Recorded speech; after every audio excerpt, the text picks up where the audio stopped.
Boston, present day. The mahogany double doors of Blackwell & Associates law firm swung open as Olivia Reed entered, her heart pounding against her ribcage. 5 years. 5 years of wondering, searching, dreaming.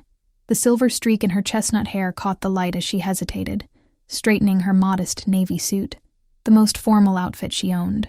Across the room, 3 pairs of hostile eyes locked onto her. The Harringtons, Kenneth, Victoria, and Eleanor, stood like statues, their faces masks of controlled fury. Kenneth, impeccable in his tailored suit, clenched his jaw. Victoria's manicured fingers tightened around her designer purse. Only Eleanor's expression held a hint of something beyond contempt, perhaps uncertainty.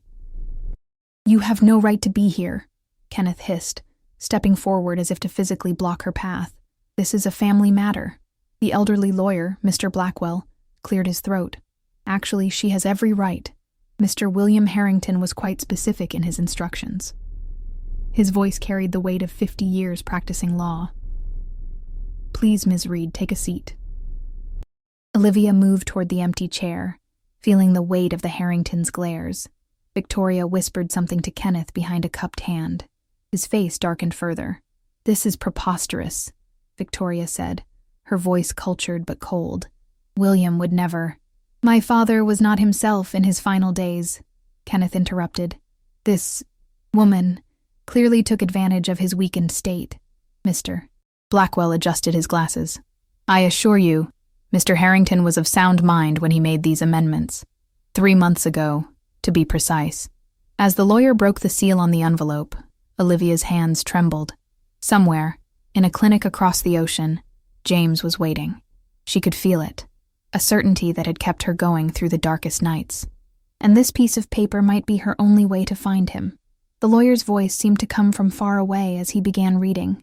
"I, William Edward Harrington, being of sound mind, do hereby amend my previous will." He paused, eyes widening slightly at the words before him. Rain began to tap against the windows, the perfect soundtrack to the tension filling the room. Lightning briefly illuminated the Boston skyline beyond the glass. "To Olivia Reed," the lawyer read, his voice steady despite the gravity of the words. "I leave the truth and the means to set it free." Kenneth's coffee cup crashed to the floor, porcelain shattering in the sudden silence.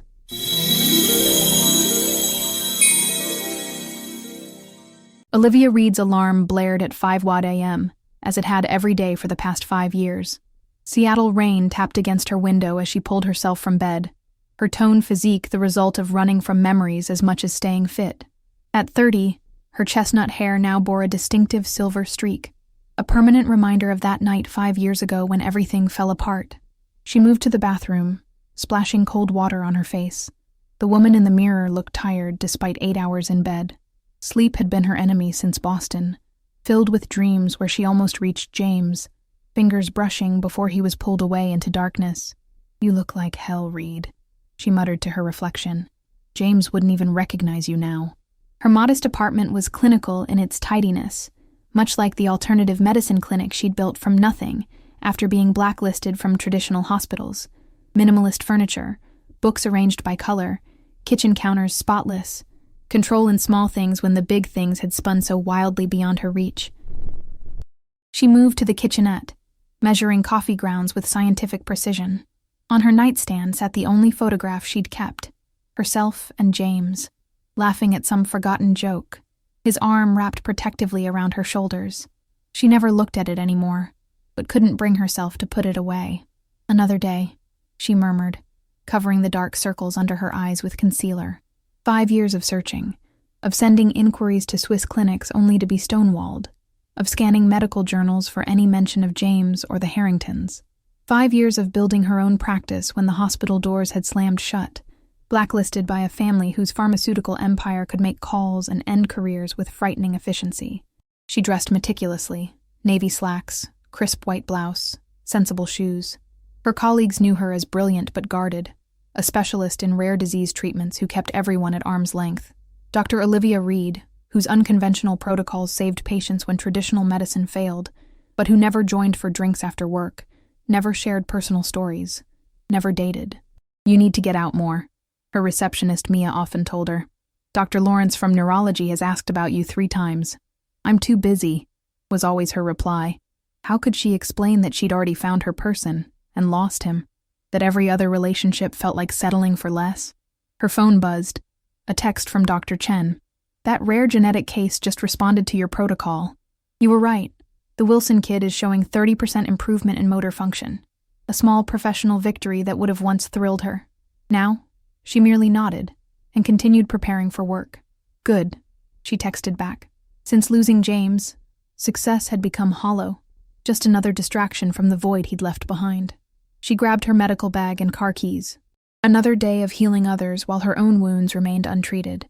Another day of helping patients while the one person she couldn't save remained lost to her. Another day of surviving, not living. The clinic's waiting room buzzed with conversation when Olivia entered. Her assistant rushed over, face pale. "There's a reporter from the Boston Chronicle. He's been waiting an hour and refuses to leave without speaking to you." Olivia's stomach dropped. Boston, the Harringtons' territory. "Did he say what he wants?" she asked quietly, scanning the crowded waiting room. Her clinic had become popular in Seattle's alternative medicine community, attracting patients who had exhausted conventional treatments. "Something about a retrospective piece on pharmaceutical scandals," her assistant whispered. "He specifically mentioned the Harringtons." The man stood as she approached, his press badge reading Michael Wright. Tall, with the hungry look of a journalist chasing a story. He extended his hand. Olivia ignored it. "Dr. Reed, I'm doing a retrospective on the Harrington scandal. You were involved with James Harrington before his breakdown. I'd like your perspective." Conversations around them died. Despite 5 years and 3,000 miles of distance, the Harrington name still had the power to stop her heart. "There's nothing to discuss," she said firmly, aware of her patient staring. "Please leave. This is a medical facility." The reporter smiled thinly. "Our sources say you were fired for trying to access his medical records. Some suggest you were obsessed, even delusional about your relationship." Heat crept up her neck as patients stared. The carefully constructed professional image she'd built was crumbling before her eyes. "James Harrington had a drug problem," the reporter continued loudly, ensuring everyone could hear. "His family claims you enabled it, then fabricated conspiracy theories when they intervened. Care to comment on that?" A mother pulled her child closer, eyeing Olivia with sudden suspicion. An elderly patient fumbled for his phone, likely Googling her name. 5 years of rebuilding her reputation, of establishing herself as a legitimate medical practitioner despite being blacklisted from traditional hospitals, threatened to collapse in minutes. Olivia's hand trembled, but her voice remained steady. "Your sources are lying. Now please leave before I call security. The public has a right to know, and my patients have a right to privacy and proper care." She cut him off. "Rick," she nodded to the building's security guard who had noticed the commotion. "Please escort Mr. Wright out." As the reporter was led away, still shouting questions about James's mental breakdown and her obsession, she felt the weight of curious eyes. No matter how far she ran, the Harrington shadow would always find her. "Dr. Reed?" Her first patient stood nervously at the door, clutching her medical file. "Should I come back another time?" Olivia straightened her lab coat, forcing her professional mask back into place. "No," she said, with a calm she didn't feel. "I never walk away from someone who needs help. Never have, never will." The words felt like a promise to herself, as much as to the patient, and as she closed her office door, shutting out the whispers, she wondered if that promise would someday lead her back to James or if it was time to finally let him go. Boston General Hospital, 5 years earlier. The cardiac care unit hummed with quiet efficiency as Olivia checked the vitals of William Harrington, pharmaceutical magnate, and one of the hospital's largest benefactors. His private room resembled a luxury hotel suite more than a hospital recovery room, with original artwork on the walls and furniture that didn't come from hospital inventory. The cardiac monitors beeped steadily as Olivia recorded his improving numbers on her tablet. His blood pressure had stabilized overnight, and his oxygen levels were holding steady, good signs for recovery after the emergency triple bypass. Fresh flowers arrived hourly, their perfume almost masking the antiseptic hospital smell. The room was filled with arrangements from business associates, politicians, and celebrities whose names Olivia recognized from magazines. Despite his wealth and power, William Harrington's heart had proven as vulnerable as any other man's. His massive heart attack had made headlines across the financial world, sending Harrington Pharmaceutical's stock plummeting until doctors confirmed he would recover. Olivia had heard the whispers among staff that hospital administration was in panic mode, terrified of losing their biggest donor if his care was anything less than perfect. Blood pressure 130/82, Olivia noted aloud, more for the benefit of the figure hunched in the corner armchair than for her records. Pulse 68 and regular, temperature normal. His numbers are looking better today. James Harrington looked like he hadn't slept in days. His expensive suit wrinkled, dark stubble on his jaw. He'd been a constant presence at his father's bedside, refusing the hospital's offers of a private room to rest. Unlike the cold corporate photos she'd seen in magazines, in person, he seemed almost vulnerable. A son worried about his father rather than an heir concerned about his inheritance. The cardiologist will be doing rounds in about an hour, Olivia added, checking the IV lines and adjusting the flow rate slightly. Dr. Patel seemed pleased with the latest echocardiogram.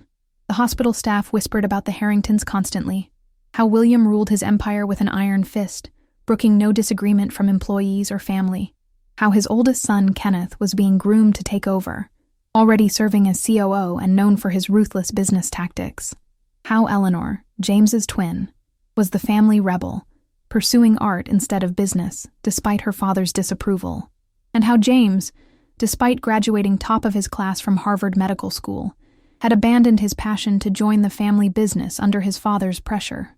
I've noted that his pain levels seem better managed with the current medication protocol, Olivia said professionally as she finished her assessment. Any concerns I should pass along to Dr. Patel? James rubbed his eyes, studying his father's sleeping form. He's not much of a patient, he said with a hint of irony. If he's conscious when Dr. Patel comes by, he'll insist he's ready to leave. Don't let him bully you into changing anything in the chart. Olivia smiled slightly.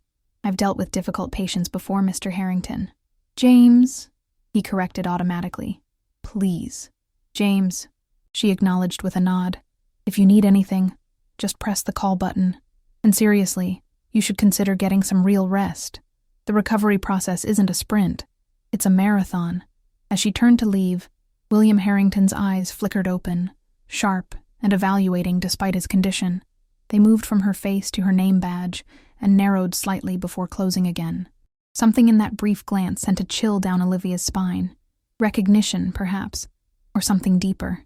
A soft groan from the bed brought James immediately to his feet. Father, are you in pain? He asked, the concern evident in his voice. William's eyes opened again, clearer this time. He ignored his son entirely, gaze fixed on Olivia. Nurse, he said, his voice raspy but commanding. Your name? Olivia Reed, sir, she replied professionally. I'm your primary night nurse. Something unreadable flickered across his face. Reed, he repeated slowly, as if tasting the word. Then his eyes closed again, the brief moment of lucidity passing. James looked apologetic. He's still disoriented from the anesthesia and medication. Olivia nodded, but something about the exchange left her unsettled. It wasn't the first time a patient had asked her name, but William Harrington's intense focus and the way he'd repeated her surname suggested something beyond mere confusion. As she left the room, she couldn't shake the feeling that he'd recognized her, or at least her name, and that the recognition had meant something significant to him. It was an absurd thought. Why would a billionaire pharmaceutical magnate have any reason to recognize a cardiac nurse? The Harrington family occupied the VIP waiting room like they owned it, which, given their donations to the hospital, they practically did. The space was a stark contrast to the crowded general waiting areas elsewhere in the hospital, with leather furniture, a private bathroom, and a refreshment bar stocked with premium coffee and snacks. Kenneth Harrington, 32, paced while barking orders into his phone, his designer suit and slicked-back hair projecting the image of a man who valued control above all else. He moved with aggressive energy, each gesture precise and calculated for maximum impact. I don't care what the FDA says. Find a workaround, he snapped, his voice carrying despite his attempt to keep it low. Father's stable now. We need to contain this PR nightmare before the shareholders' meeting. He paused, listening to whoever was on the other end of the line. His jawline tightened. That's not acceptable. Make it happen. He ended the call abruptly, immediately dialing another number. Peterson? Kenneth Harrington. I need you to delay the committee vote until next week. Call in whatever favors you need. Victoria Harrington, the family matriarch, sat perfectly poised despite being at the hospital for hours. Her silver-streaked dark hair was immaculately styled, her makeup flawless, her designer outfit unwrinkled. Her refined features betrayed no emotion as she watched Eleanor Harrington flip restlessly through a magazine. "Do stop fidgeting, Eleanor," Victoria said coldly. "It's undignified." Eleanor, James's twin sister, rolled her eyes dramatically. At 28, she was the family's black sheep, the artistic daughter who refused to join the company and whose fashion choices perpetually scandalized her mother's social circle. Today she wore ripped black jeans, a vintage band t-shirt, and combat boots, an outfit deliberately calculated to irritate her mother in Olivia's estimation.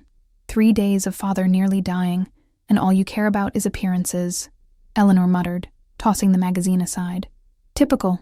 That's unfair," Kenneth cut in, momentarily covering his phone's microphone. "Mother's concerned about the company that supports your extravagant lifestyle." "You mean the company that's currently facing a class action lawsuit over that arthritis drug?" Eleanor retorted, leaning forward. "The one that coincidentally got FDA approval after father played golf with Commissioner Davis." "Enough," Victoria hissed, glancing toward the door. "Not here." Olivia, entering to provide an update on William's condition, froze as the family composed their faces into masks of polite interest. Only James, returning from the cafeteria with coffee, met her eyes with something resembling genuine emotion.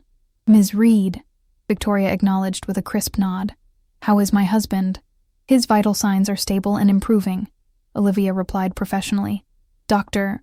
Patel will be doing rounds shortly to discuss the next steps in his recovery." "How's he doing?" James asked, setting down the coffee tray. The genuine concern in his voice contrasted sharply with his family's controlled facades. "Improving steadily," Olivia replied. "He woke briefly while I was checking his vitals. The medication seems to be managing his pain well." Kenneth stepped forward, phone disappearing into his pocket. His cologne was expensive and overpowering. "When can we move him to a private facility? One with more discretion?" The way he said it made clear that Boston General, despite its prestige, wasn't exclusive enough for the Harringtons. There was also an implicit criticism of the hospital's security, which had failed to keep the news of William's condition from leaking to the press. "Moving him now would be risky," Olivia stated firmly. "Dr. Patel recommends at least another week of observation here before considering transfer. His condition, while improving, is still serious." "We'll see about that," Kenneth muttered, already reaching for his phone. "I'll speak with Dr. Winters, the hospital's chief of cardiology," Olivia noted, bypassing Dr. Patel entirely. "Kenneth," James said, a warning note in his voice. "The medical team has a plan in place. Let them do their jobs." "Their job is to follow our instructions," Kenneth replied dismissively. "We're not typical patients, James." Eleanor snorted. "Charming as always, big brother." As Olivia prepared to leave, Victoria rose gracefully from her seat. "One moment, Ms. Reed." Her tone was pleasant, but cool. "I understand you've been quite attentive to my husband's case. James mentioned you specifically requested the assignment." There was a subtle accusation in the question that made Olivia stiffen. "I specialize in post-operative cardiac care, Mrs. Harrington. Your husband's case falls directly within my expertise." Victoria smiled thinly. "Of course. We're just very protective of William. I'm sure you understand." As Olivia left, she heard Victoria's stage whisper, "Really, James, she's just a nurse. Do try to maintain some professional distance." Kenneth added something too low to hear, but Eleanor's response carried clearly. Not everyone is motivated by the Harrington name or money, believe it or not. Some families, Olivia thought as the door closed behind her, were toxic no matter how beautiful their facade. The Harringtons reminded her of certain cardiac patients, impressive external appearance disguising serious dysfunction beneath. "You need to rest too, or I'll have 2 Harrington patients," Olivia commented as she checked William's vitals on the 3rd night.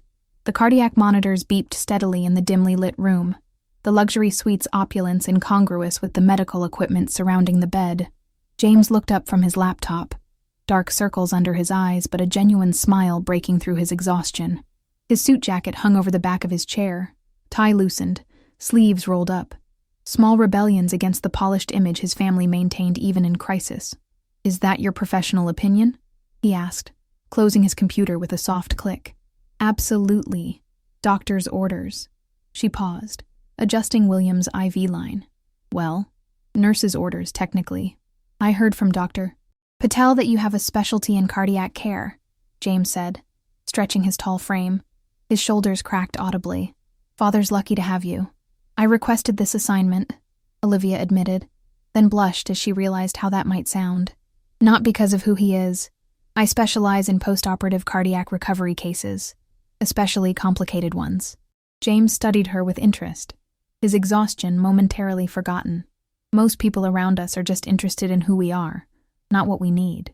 There was something in his tone that made Olivia pause in her charting. That sounds like the voice of experience. When your last name is Harrington, people tend to see dollar signs before they see you. A shadow crossed his face. It makes genuine connections challenging. I can imagine, Olivia said, though in truth she couldn't. Her modest upbringing with a single mother who'd worked in research labs before her illness had been worlds away from the Harrington lifestyle. To her surprise, their conversation flowed surprisingly easily, continuing long after she should have moved on to her next patient. James revealed he'd completed medical school with honors before reluctantly joining the family business, that he'd wanted to work in humanitarian medicine, perhaps with Doctors Without Borders. So, what stopped you? She asked, perching on the edge of the visitor's chair. James gestured to his sleeping father. Family expectations can be persuasive. Olivia found herself sharing how she'd worked double shifts as a CNA to put herself through nursing school after her mother died of a rare heart condition that had gone undiagnosed until it was too late. I wanted to help people the way I couldn't help her, she explained, suddenly aware she'd been talking too long. Sorry, you didn't ask for my life story. Actually, I did, James said softly, his gaze direct and warm. It's refreshing to have a real conversation. Most people just tell me what they think I want to hear. Olivia glanced at her watch and stood reluctantly. I should check on my other patients. Of course, James nodded, disappointment flickering across his features. When her shift ended at 7 a.m., she was surprised to find James waiting by the nurse's station, 2 cups of coffee in hand. I thought you might need this after your shift, he said, offering her a cup. Though I should warn you, the cafeteria coffee is terrible. He hesitated, a vulnerability in his expression that seemed at odds with his last name. But it's better than no coffee. Would you maybe want to grab some real coffee tomorrow? Before your shift? Something fluttered in Olivia's chest that had nothing to do with cardiac medicine. Their fingers brushed as she accepted the hospital coffee, and she felt a jolt of connection that took her by surprise. I'd like that, she said, surprising herself with her honesty. His face lit up with genuine pleasure, the kind that couldn't be faked. Great. There's a little place 3 blocks down. Tony's. 7 tomorrow evening? Perfect, she replied, suddenly feeling awkward. Was this a date? Or just a friendly coffee between 2 people stuck in a hospital? As the elevator doors closed between them, she couldn't help but notice how his tired eyes had lit up at her acceptance, or how her own heart had quickened in response. She'd dated casually during nursing school, but no one had made her feel this immediate connection, this sense of recognition. He's a Harrington, she reminded herself firmly as the elevator descended. And you're a nurse with student loans and a tiny apartment. Don't be ridiculous. But as she stepped out into the crisp Boston morning, the terrible hospital coffee warming her hands, she found herself smiling anyway. What began as cafeteria coffee evolved into dinner dates after her shifts. The small Italian restaurant 3 blocks from the hospital became their regular spot. The owner, Marco, eventually reserving their corner table without being asked. So you're the reason our James is smiling these days, Marco commented one evening as he brought their wine. My wife says she hasn't seen him this happy in years. Olivia blushed. We're just friends, she said automatically, though they both knew it had become more. James was nothing like the entitled heir she'd expected. He was thoughtful, passionate about medicine, and increasingly candid about his family's expectations. He listened when she spoke about her patients, offered insights from his medical training, and never once made her feel less than his equal. I never wanted to join the company, he confessed over their 3rd dinner, swirling red wine in his glass, the candlelight reflecting in his eyes. I wanted to practice medicine, maybe open a community clinic in an underserved area. Why didn't you? Olivia asked, genuinely curious. You clearly have the passion for it. James's expression darkened, his fingers tightening around the stem of his glass. My father had a heart attack the day after my graduation. Not as severe as this one, but enough to get the message across. His voice took on a mocking tone. Family duty comes first, James. The company needs you. Medicine can be your hobby. He sighed. It wasn't a suggestion. That sounds controlling. Olivia observed carefully. That's the Harrington way. James reached across the table, taking her hand. You're the first person who's made me question whether it has to be my way, too. 2 months into their relationship, James invited Olivia to a charity gala hosted by Harrington Pharmaceuticals. The invitation came with a check to buy something appropriate, which Olivia promptly returned. I'm not ashamed of who I am, she told him firmly. If your family can't accept me in a dress from Macy's, that's their problem. James had kissed her then, with a passion that surprised them both. Have I told you lately that you're extraordinary? The night of the gala arrived, and Olivia felt out of her depth despite her brave words. The ballroom of the Ritz-Carlton glittered with crystal chandeliers and Boston's elite and designer finery. A quartet played in the corner, while servers circulated with champagne and hors d'oeuvres that cost more than her daily salary. Nervous? James asked, his hand warm against the small of her back. He looked devastatingly handsome in his tuxedo, at ease in this world in a way she feared she never would be. Terrified, she admitted with a shaky laugh. I'm pretty sure the woman who just walked by is wearing my annual salary on her wrist. Just remember, you save lives for a living, he whispered in her ear. Most of these people just move money around and pretend it matters. James proudly introduced Olivia to colleagues and donors, never once diminishing her role as just a nurse, the way some doctors might have. But when Kenneth approached, champagne in hand, and a calculating look in his eyes, James's posture stiffened perceptibly. So you're the nurse who's been occupying my brother's time, Kenneth said, his smile not reaching his eyes as he assessed her from head to toe. Fascinating how dedicated you've been to our father's case. The emphasis on nurse made it sound like a slur. Olivia is one of Boston General's top cardiac specialists, James replied tightly. His arm around her waist tightened protectively. I'm sure she is. Kenneth's gaze flicked dismissively over her rented dress. James, the Peterson Group is here. We need you for that discussion about the Asian markets. I'm with Olivia tonight, James replied firmly. Kenneth's smile hardened. This isn't a request, little brother. Father specifically asked that you speak with them. When James hesitated, Kenneth added, unless you want to explain to him why the Peterson account is less important than your date. With clear reluctance, James was pulled away, leaving Olivia alone at the edge of the glittering crowd. She was contemplating finding the restroom when a striking woman in her late 20s approached, champagne flute in hand. You must be Olivia, the woman said, her smile more genuine than Kenneth's had been. I'm Eleanor Harrington, James's twin, and the family disappointment. He's mentioned you, Olivia replied, relaxing slightly. Nothing about disappointment, though. Eleanor laughed, a warm sound that reminded Olivia of James. That's because he's too kind. Trust me, choosing art school over Harvard business was not in the approved Harrington life plan. The two women found themselves in an easy conversation, Eleanor genuinely friendly, until the topic turned to Olivia's background. Reed, Eleanor mused, her brow furrowing slightly. Any relation to Dr. Margaret Reed? She worked briefly for Harrington about 20 years ago. Olivia's breath caught. That was my mother, actually. Eleanor's expression changed subtly, something like concern flickering across her face. Interesting coincidence. I wouldn't call it a coincidence exactly, Olivia replied. Boston's medical community isn't that large, and she was in pharmaceutical research for years. Of course, Eleanor said smoothly, though something had definitely shifted in her demeanor. You'll have to excuse me. I see someone I need to speak with. Later, as Olivia was returning from the restroom, she found herself taking a wrong turn down a quieter corridor. Voices from a partially open door made her pause. Can't be a coincidence, Kenneth was saying urgently. Margaret Reed's daughter? After what happened. Keep your voice down, William Harrington hissed.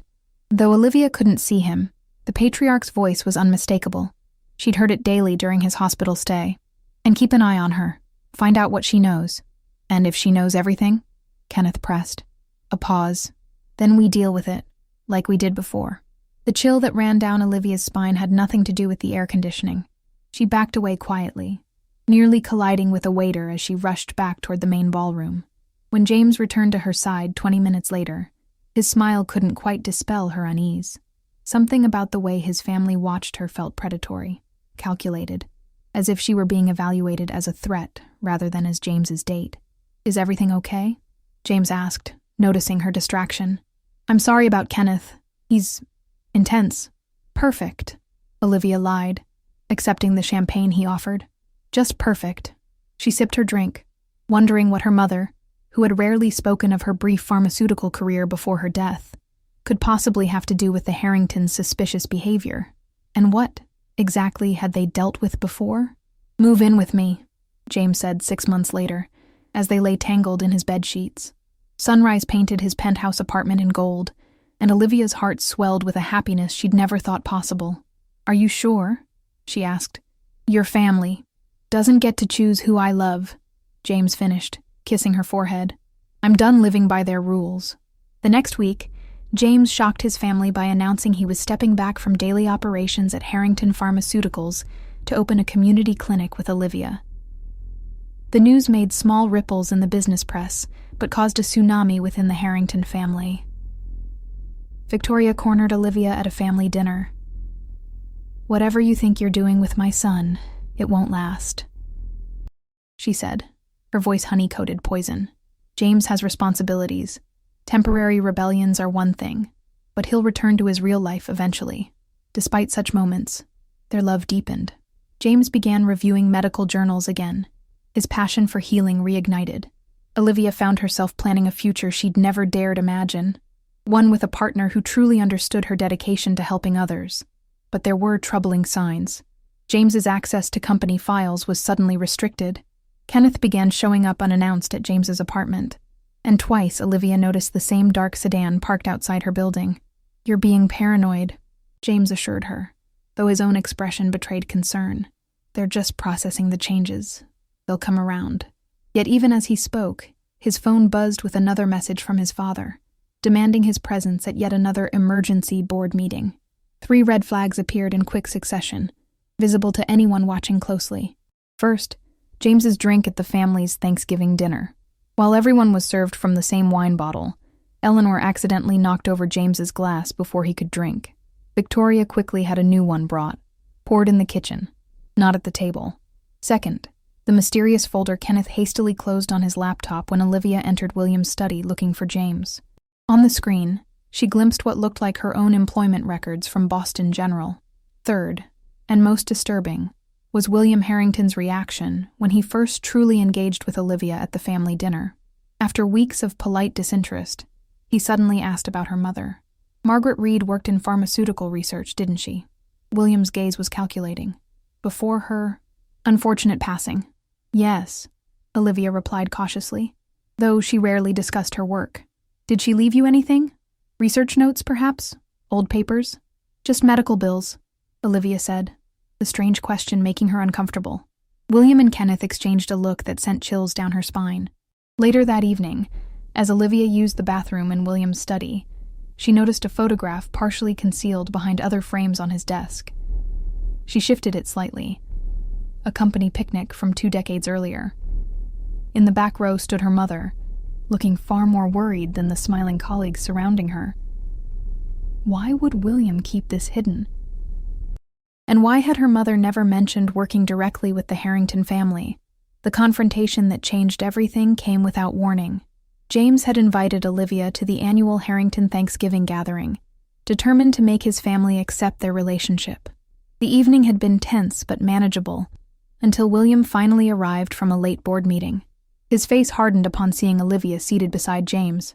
"This woman is not welcome in my home," he declared, his voice silencing all conversation. "James, you will choose this nurse or your family." The room froze. Victoria smiled thinly, while Kenneth watched with calculating eyes. Only Eleanor seemed genuinely distressed by her father's ultimatum. James stood slowly. "I love her," he said, his voice unwavering. "And if you can't accept that, then you can't accept me." William's face darkened dangerously. "You would throw away your birthright? Everything we've built?"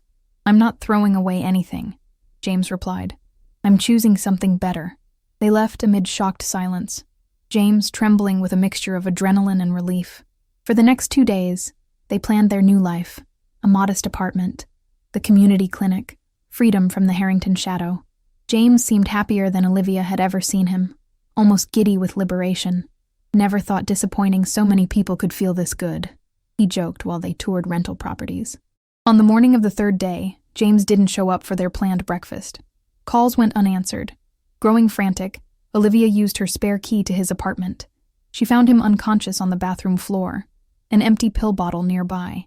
The suicide note on his phone stated he couldn't handle the pressure and was sorry to disappoint everyone, but something felt terribly wrong. Just hours earlier, he'd been excitedly texting her about clinic locations. The handwriting on the pill bottle label seemed slightly off, and the message used phrases James never would, disappoint everyone, echoed his father's words, not his own. As paramedics worked to stabilize him, Olivia's certainty grew. This was no suicide attempt, but proving it would mean taking on one of the most powerful families in Boston, a family that had already begun spreading rumors about her being a gold digger who had pushed James to the breaking point. The battle lines were drawn, and Olivia stood alone. 5 years later, the law office of Blackwell and Associates fell silent as the lawyer unsealed William Harrington's final letter to Olivia. The room seemed to hold its collective breath.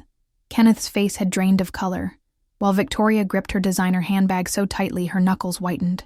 Only Eleanor seemed unsurprised by the bombshell being dropped. Mr. Blackwell adjusted his glasses, glancing at the document with widening eyes before continuing in his measured, professional tone. To Olivia Reed, the lawyer read, I leave 30% controlling interest in Harrington Pharmaceuticals, legal guardianship over James Harrington's medical decisions, and control of his trust fund, effective immediately. The silence shattered as Kenneth lurched forward, his chair scraping against the polished floor. This is absurd. She has no right. Kenneth, Victoria hissed, attempting to regain control of the situation. Not here. This is legally binding, Mr. Blackwell continued calmly. All documents have been properly executed and notarized, with independent witnesses present during their signing. She manipulated a dying man, Kenneth insisted, his composure cracking. We'll contest this. Father was not of sound mind. I assure you, Mr. Harrington, your father was quite lucid. I personally verified his competence, as did 2 independent physicians. The lawyer's tone left no room for argument. Additionally, I leave Ms. Reed this letter to be read privately. Eleanor watched Olivia with an unreadable expression. I think you should read it now, she said quietly, before Kenneth's lawyers start throwing injunctions around. Moments later, alone in a glass-walled conference room, Olivia's hands trembled as she broke the seal on William's personal stationery. The cream-colored paper was heavy and expensive, the Harrington crest embossed at the top in gold. The handwriting was shaky, but determined, not dictated but written by William himself. Ms. Reed, it began, by the time you read this, I will have succumbed to my heart condition, a fitting end for a man whose heart hardened against his own son. What I'm about to tell you will seem impossible, but every word is true. I ask only that you read this letter in its entirety before making any judgments or decisions. Olivia's hands shook as she continued reading. James never attempted suicide. There was no drug addiction, no mental breakdown. Kenneth orchestrated everything, drugging James, fabricating the suicide note, and using the family's influence to have James committed to a private facility in Switzerland under a false diagnosis of mental instability. For 5 years he has been kept heavily sedated, a prisoner of his own family, while Kenneth has systematically consolidated power within the company. Olivia pressed a hand to her mouth, bile rising in her throat, her worst fears confirmed in black and white. I discovered the truth 3 months ago, William continued. I found medication in James's apartment that matched what was found in his system. Medication only Kenneth had access to through our research division. I confronted Kenneth, intending to free James immediately, but Kenneth threatened to expose certain company practices that would destroy everything we built. Practices I had approved or overlooked in the name of profit. My guilt is immeasurable, but perhaps this final act can begin to atone for my failures as a father. The most shocking revelation came in the next paragraph, the words seeming to leap off the page. Your mother, Margaret Reed, was not just an employee. She was the lead researcher who discovered severe neurological side effects in our flagship drug Neurogen. Kenneth buried her findings and altered test results before FDA submission. I looked the other way, prioritizing profits over lives. Margaret threatened to expose us, then suddenly resigned. A month later, she died in that accidental house fire. Olivia's vision blurred with tears. Her mother's death, always suspicious, had been murder. The fire investigators had never explained how the blaze had started in two separate areas of the house simultaneously, or why the smoke detectors had failed. But without evidence, the case had been closed as a tragic accident. When you appeared in James's life, Kenneth became convinced you knew about your mother's evidence that could still destroy the company if found. He believed you had infiltrated Boston General specifically to get close to us, to find proof of what had happened to your mother. That's why they tore you apart. Not because you weren't good enough for a Harrington, but because they feared what you might discover. Olivia sank into a chair, the room spinning around her. The past 5 years, her ruined career, her blacklisting from hospitals, the rumors that had followed her to Seattle, all part of a systematic destruction orchestrated by Kenneth to silence her, just as he had silenced her mother. The information needed to free James and expose Kenneth is in a safety deposit box at First National Bank of Boston, box number 7721.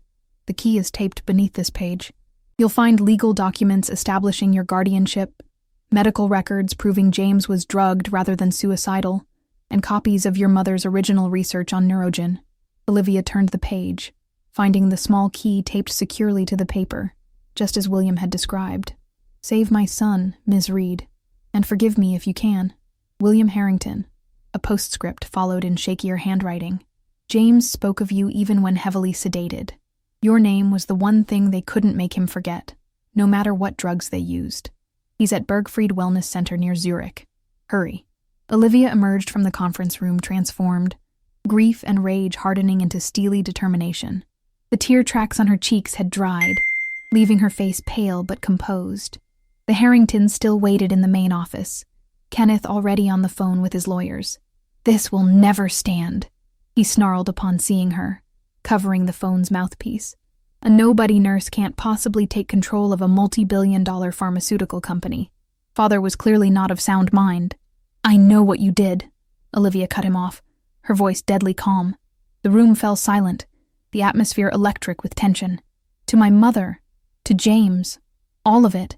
Kenneth's face flickered with momentary fear before his arrogance reasserted itself. I don't know what fairy tales my father told you, but neurogen, Olivia said softly, watching Kenneth freeze mid-sentence. The neurological damage, the falsified clinical trials, the 26 people who died during testing, deaths that were classified as unrelated medical events. Victoria made a small, distressed sound. What evidence? What is she talking about? She's bluffing, Kenneth insisted, though sweat had broken out on his forehead. There's no evidence. Neurogen, Olivia repeated, watching comprehension dawn in Victoria's eyes. The neurological damage, the covered-up deaths, the falsified FDA submissions. My mother documented everything. Eleanor stepped forward, eyes wide. I knew it.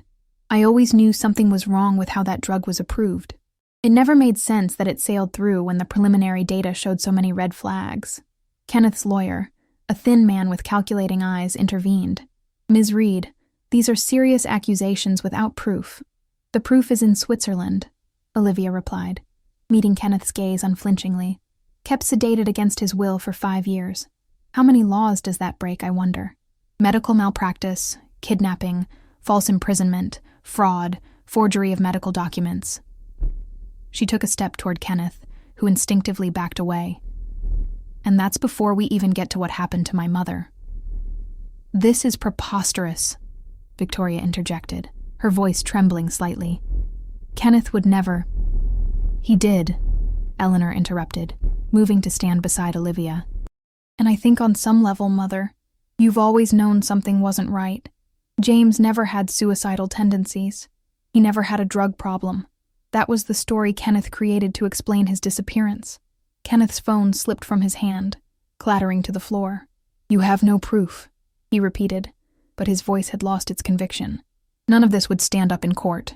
The board meeting is tomorrow at 9, Olivia continued as if he hadn't spoken, her voice steady despite the hurricane of emotions inside her. I'll expect full cooperation with the transfer of James's medical authority. And Kenneth? Her eyes locked with his. Her eyes locked. If anything happens to James before I reach him, I'll make sure the evidence my mother collected reaches every regulatory agency and news outlet simultaneously. She glanced around the room. Mr. Blackwell, I believe we're done here. As she turned to leave, Victoria reached out to grasp her arm. The older woman's face had aged 10 years in the last 10 minutes, her carefully maintained facade crumbling. You can't possibly think I knew about this, she whispered hoarsely. About James. I'm his mother. Olivia looked down at Victoria's manicured hand, then up at her face. 5 years, she said quietly. 5 years, and you never questioned why your son, a doctor with no history of substance abuse, suddenly developed a drug problem severe enough to attempt suicide. 5 years, and you never insisted on seeing him, on bringing him home, on getting a second medical opinion. She gently removed Victoria's hand from her arm.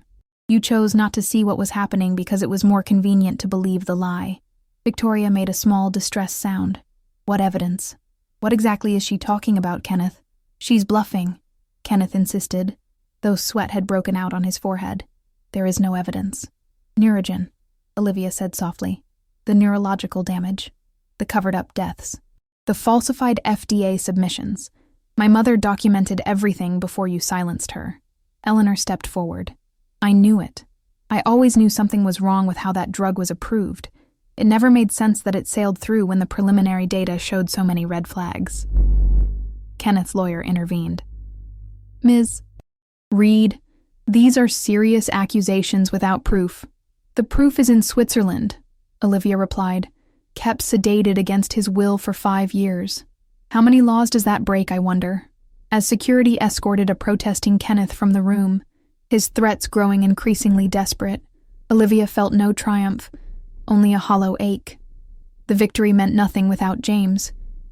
And even if she found him, what would remain of the man she'd loved after 5 years of forced sedation? Eleanor approached cautiously, as if afraid Olivia might shatter. I didn't know, she said quietly. About James. About your mother.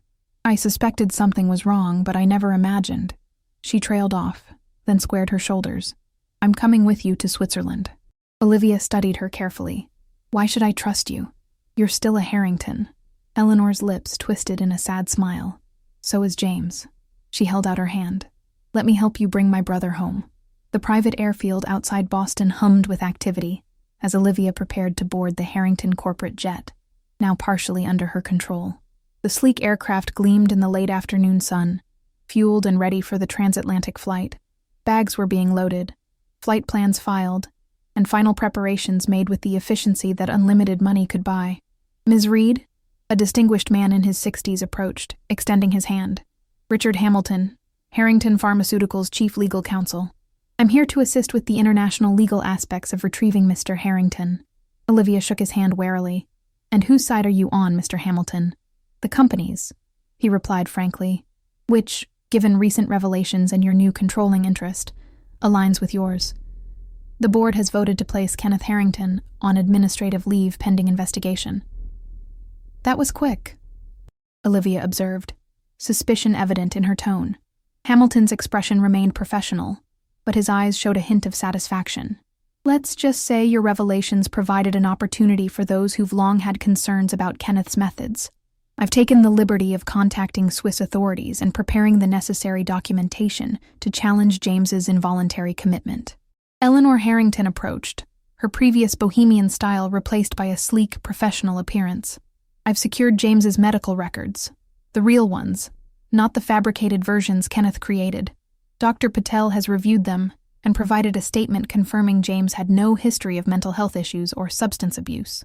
Why are you helping me? Olivia asked directly. You hardly know me. I'm not helping you, Eleanor replied candidly. I'm helping James, and maybe atoning for not asking more questions 5 years ago.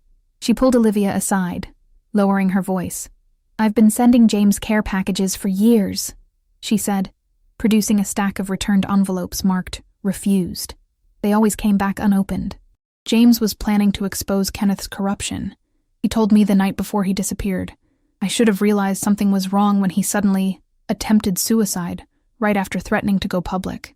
Inside the jet, seated in leather chairs that cost more than Olivia's car, Eleanor revealed more of the family's dark history.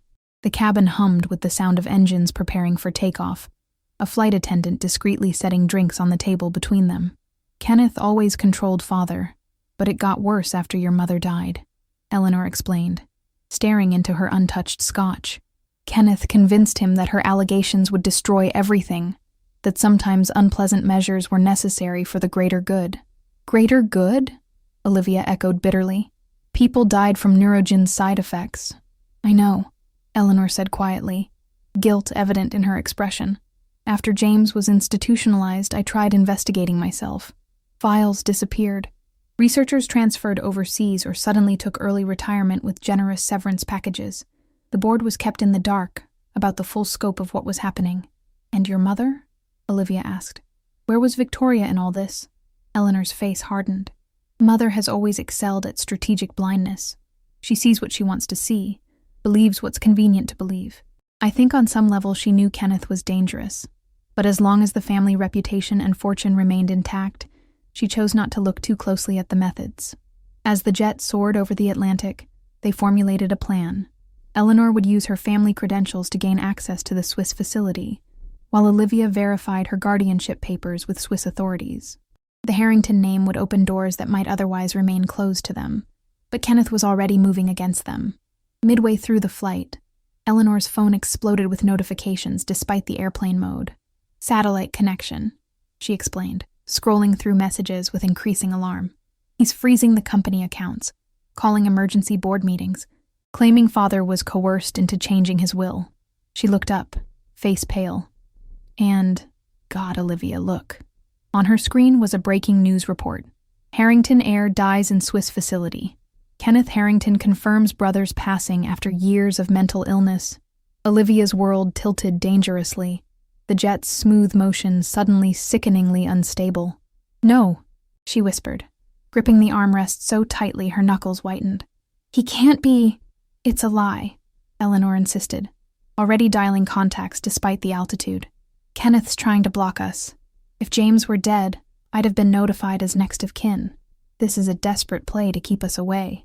Richard Hamilton appeared from the front cabin, tablet in hand. We've got confirmation from our sources at Bergfried. James is alive, but Kenneth has ordered him moved to another facility. We need to expedite our timeline. The race became desperate. If they could reach James before Kenneth could physically harm him or move him to another facility, they still had a chance. But even if they found him alive, what condition would he be in? And could Olivia's evidence stand against the Harrington legal machine? As the plane began its descent into Zurich, Olivia stared out at the alpine peaks emerging from the clouds. Somewhere below, James was waiting, perhaps not knowing he was waiting, but waiting nonetheless. 5 years of his life stolen. 5 years she would never get back with him. But they could still have a future, if only she could reach him in time. We're coming, James, Olivia whispered to the clouds below. Hold on. The Swiss Alps surrounded the exclusive Bergfried Wellness Center like silent sentinels, their beauty a stark contrast to the prison they concealed. After 2 days of legal battles and threats, Olivia and Eleanor finally gained access to the facility, only to discover James had been transferred mere hours earlier. Under whose authority? Olivia demanded, slamming her hands on the director's polished desk. I have legal documentation giving me medical power of attorney. The facility director, Dr. Müller, adjusted his gold-rimmed glasses nervously. His office overlooked the pristine mountains, a view meant to soothe, but which now seemed to mock their desperation. His brother holds his medical power of attorney, the man explained in accented English, showing documentation with signatures that Olivia now recognized as forgeries. These were filed early this morning. Everything appears to be in order. These are forged, Olivia said, voice shaking with fury. Where did they take him? Tell me. Dr. Müller's eyes darted between Olivia and Eleanor. I am not at liberty to disclose patient transfer information. Even if I wanted to help you, which I don't say I do, such information is confidential. Eleanor stepped forward, her Harrington authority on full display. My father built this facility with a $20 million donation. I suggest you reconsider your position, Dr. Müller. Despite their combined pressure, the director revealed nothing. Security escorted them from the premises, their legal documents deemed requiring further verification, a stall tactic Olivia recognized all too well. In their hotel room that night, Olivia finally broke down. 5 years of contained grief erupted as she sobbed into her hands, her body convulsing with the force of her anguish. The champagne glasses from when they'd toasted their arrival in Switzerland sat untouched on the dresser, a cruel reminder of hope now shattered. "We were so close," she whispered between gasping breaths. "He was right here, Eleanor. All this time, while I was in Seattle thinking maybe he was dead, or had forgotten me, or—" Her voice broke off in another wave of tears. Eleanor, pacing the room with her phone pressed to her ear, suddenly froze. "Yes? Are you certain?" She lowered her voice, turning away from Olivia. "How much time do we have?" Ending the call, she turned to Olivia, her face animated with renewed purpose. "Olivia," she said urgently. "One of the night nurses just texted me. James wasn't transferred. He's still there, hidden in the restricted wing. Kenneth arranged a fake transfer to throw us off, but the ambulance left empty. But Kenneth's on his way now, for real. He landed in Geneva an hour ago." Olivia sat up, wiping her tears. "How can we trust this nurse? She was my father's private nurse for years before he sent her here. She's loyal to the family, the real family, not Kenneth's corruption of it." Eleanor was already pulling on her coat. "We have maybe 2 hours before Kenneth arrives." They raced back to the facility under cover of darkness, a light snow beginning to fall. The service entrance was unlocked as promised. The sympathetic nurse, Maria, her name badge red, waiting anxiously. "Quickly," she whispered, leading them through service corridors lit by fluorescent lights that flickered ominously. The air smelled of antiseptic and something else. Fear, perhaps. "The restricted wing is in the east building. Very few staff have access." "How many patients are kept there?" Olivia asked, her clinical mind cataloging details even as her heart raced. 12, Maria replied grimly. "All special cases. Family embarrassments, whistleblowers, people who know too much. Mr. James has been here the longest." They reached a heavy security door. Maria swiped her key card, then entered a code. 5 minutes, she warned, checking her watch. "Security changes shifts at midnight. After that, cameras come back online." "Cameras?" Eleanor questioned. "I looped the feed, but only for a short window. Please hurry." The restricted wing was nothing like the luxurious facade of Bergfried. Sterile white corridors, locked doors with small windows, a nurse's station with monitors displaying vital signs of the occupants. It was a prison disguised as a medical facility. Room 7. The door opened with a soft click. The room was dimly lit and Spartan. A bed, a chair, a small window with reinforced glass. No personal items, no books, nothing to suggest the occupant's identity or interests. And there, gazing vacant-eyed out the window at the falling snow, sat James Harrington, thinner, paler, his once vibrant presence diminished by years of chemical restraints. His hair had grown long, touched with premature gray. His hospital clothes hung from his frame. Olivia's heart shattered as she approached slowly, her medical training noting the signs of long-term sedation, malnutrition, and muscle atrophy. "James," she whispered, hardly recognizing her own voice. He turned, his movements sluggish, mechanical. His eyes, once so sharp and warm, struggled to focus on her face.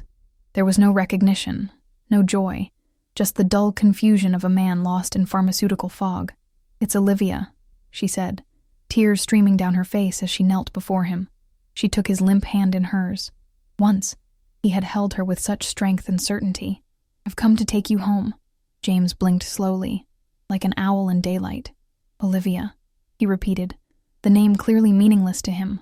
His voice was raspy from disuse. "Are you new doctor? Time for medication?" He said it with resignation, even tilting his head to expose his neck, where Olivia now saw injection marks, regular, methodical medication delivery that had kept him compliant and confused. Her medical mind calculated the damage. Serotonin disruption, possible permanent receptor alterations, cognitive impairment from sustained benzodiazepine use. Eleanor turned away, hand covering her mouth to stifle a sob. "Oh God, Jamie," she whispered, using his childhood nickname. "What have they done to you?" 5 years of heavy sedation had taken their toll. The brilliant, passionate man they had known seemed gone, replaced by this hollow shell who didn't even recognize the woman he had once risked everything to love. The man who had once debated medical ethics with such fervor, who had planned to revolutionize community healthcare, who had held Olivia and promised that nothing would keep them apart, that man was buried somewhere beneath layers of chemical restraints and psychological conditioning. James's gaze drifted back to the window. Snowing, he observed distantly. Pretty.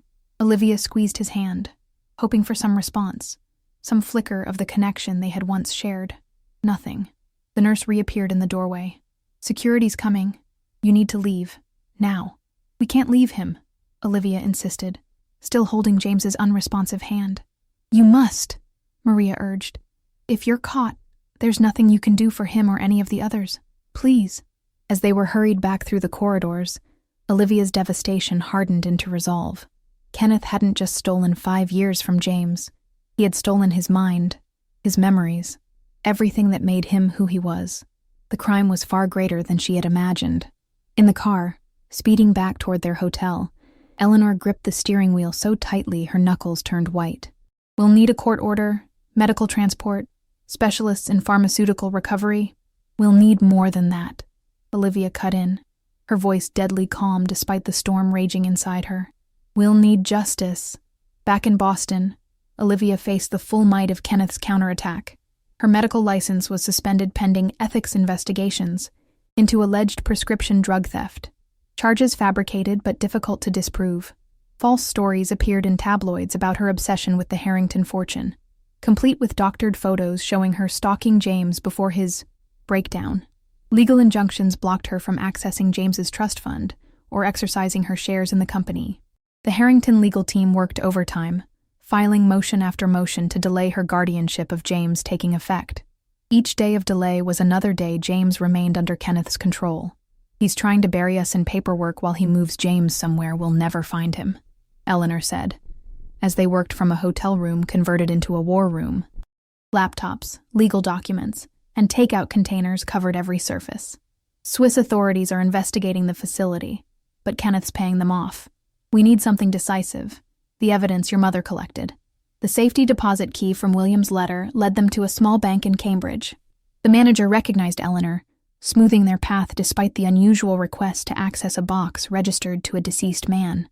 Inside the box, they found a leather-bound journal, Margaret Reed's research diary, documenting in painstaking detail the neurological damage caused by Neurogen, Kenneth's involvement in covering it up, and names of other researchers who had been silenced through various means. 3 suicides in the research division within 6 months, Eleanor read, horror evident in her voice. All ruled deaths by misadventure or acute depression, just like Kenneth tried to do with James. Most chilling was the final entry, dated just days before Margaret Reed's death. KH threatened my daughter today. Said accidents happen to those who don't understand the greater good. I'm resigning to protect Olivia, but this isn't over. Evidence hidden where only she might find it someday. Where? Olivia whispered, desperate. Where would she hide something only I would find? The journal contained damning information, but not enough hard evidence to bring down Kenneth immediately, especially against the Harrington legal machine. They needed the complete research data, the unaltered clinical trials, the proof of what had been covered up. The answer came unexpectedly. A courier delivered a package from William Harrington's personal attorney, items from his office that he had specified should go to Olivia after his death. Among them was the photograph of the company picnic with her mother, now fully visible in its frame. Turning it over, Olivia found her mother's handwriting. Remember the music box, Liv? The one that played our song? The truth is there, waiting for you. Olivia froze, memory flooding back. The music box, she whispered. Mom gave me a music box for my 10th birthday. A ballerina that danced to Claire de Lune. Do you still have it? Eleanor asked urgently. I thought it was lost in the fire that killed her, Olivia replied, staring at the photograph. But if she's referencing it here, she must have hidden it somewhere else, Eleanor finished. Somewhere you would know to look. With growing certainty, Olivia realized her mother must have hidden the music box somewhere safe, somewhere significant to them both. The lake house, she breathed. The family's weekend retreat had been sold after her mother's death, but Olivia still remembered every corner of it. The dock where they'd watched sunsets, the attic where she'd played on rainy days, the window seat where her mother had read her stories. Your family had a lake house? Eleanor was already pulling up property records on her laptop. In New Hampshire, on Lake Winnipesaukee. We spent summers there when I was growing up. Olivia's mind raced. It was sold after Mom died. I couldn't afford to keep it on my nurse's salary. But if she hid something there before she died, it might still be there. Eleanor finished. She typed rapidly, then looked up triumphantly. Found it. 1472 Lakeview Drive. Sold to the Mercer family in 2018. As they prepared to leave for the remote property, Eleanor's phone chimed with an alert. She paled as she read the message. It's from Richard Hamilton. Security footage from the Swiss facility shows Kenneth entering James's room 30 minutes ago. She turned the screen to show Olivia the timestamp on the still image. He's moving him, tonight. Olivia faced an impossible choice. Pursue the evidence that could bring down Kenneth and Harrington Pharmaceuticals, or race back to Switzerland to save James before he disappeared forever into another hidden facility, perhaps one even more remote, where they would never find him. The evidence means nothing if we lose him again, Olivia decided, the pain of seeing James's vacant eyes still fresh. We're going back to Switzerland. Now. We can do both, Eleanor insisted. I'll go to the lake house while you go to Switzerland with Richard. We divide and conquer. What neither of them realized was that Kenneth had already anticipated their moves. As their taxi pulled away from the hotel, a dark sedan followed. Inside it, men hired to ensure that neither the evidence nor Olivia Reed would ever threaten the Harrington empire again. The Swiss clinic's security system hadn't been designed to keep out someone with Eleanor's inside knowledge and Olivia's desperate determination. Working with the sympathetic nurse who had helped them before, they created a diversion that cleared the path to the restricted wing. A small electrical fire in the administrative wing had sent staff scrambling, security protocols momentarily disrupted. You have 15 minutes, Maria warned as she handed Olivia a security badge and white coat. After that, the backup systems come online. Olivia moved through the corridors with purpose, the white coat and clipboard providing a thin veneer of authority. The restricted wing was eerily quiet, most patients sedated for the night. She could hear Kenneth's voice echoing down the corridor as she approached room 7. The transfer documents are all in order, he was saying to someone unseen. My brother requires specialized care that our facility in the Cayman Islands can provide. The air ambulance is waiting. Olivia stepped into the doorway, her heart pounding, but her voice steady. That won't be necessary, Kenneth. James isn't going anywhere. Kenneth whirled, face contorting with rage when he saw her. An orderly beside him reached for what looked like a panic button. Security! Remove this woman immediately. Instead, 2 Swiss police officers appeared behind Olivia, their expressions grim. Kenneth Harrington, one said formally, displaying his badge. You are wanted for questioning regarding illegal detention and medical malpractice. The orderly backed away, hands raised. Kenneth's shock quickly morphed into calculation. This is a misunderstanding, he said smoothly. My brother suffers from severe mental illness. I have documentation. Forgeries, Olivia interrupted, stepping into the room. We have the real medical records, Kenneth, and statements from Dr. Patel confirming James never had a history of mental illness or substance abuse. While Eleanor had flown to New Hampshire to search the lake house, Olivia had made a critical detour to the Boston prosecutor's office, where she'd turned over what evidence they already had. Margaret Reed's journal, William's confession letter, and the forged commitment papers. Enough to start an international investigation, if not yet enough for a conviction. It's over, Olivia told Kenneth as the officers moved toward him. The Neurogen scandal is breaking worldwide. Board members are already distancing themselves. Your legal team is abandoning ship. Kenneth's expression shifted from confidence to desperation. You think you've won. This is bigger than me, bigger than James, bigger than Father's pathetic attempt at deathbed redemption. You have no idea what you're dealing with. I know exactly what I'm dealing with, Olivia replied calmly. A man who values profit over people, who silenced my mother when she tried to expose the truth, who imprisoned his own brother rather than face accountability. As the officers led Kenneth away, his final words chilled her. You'll never find all the evidence. And even if you do, no one will believe you against the Harrington name. We own judges, politicians, regulatory officials. This isn't over. Alone with James, Olivia approached him carefully. He still looked confused, sedatives clouding his mind, but something flickered in his eyes as she took his hand. Not recognition exactly, but perhaps a hint of curiosity. I promised I'd find you, she said softly, sitting beside him on the bed. No matter how long it took, James struggled to form words through the medication haze. Dreams, he managed finally, his fingers twitching in hers. Had dreams of your voice calling me. I was, she whispered, tears threatening again.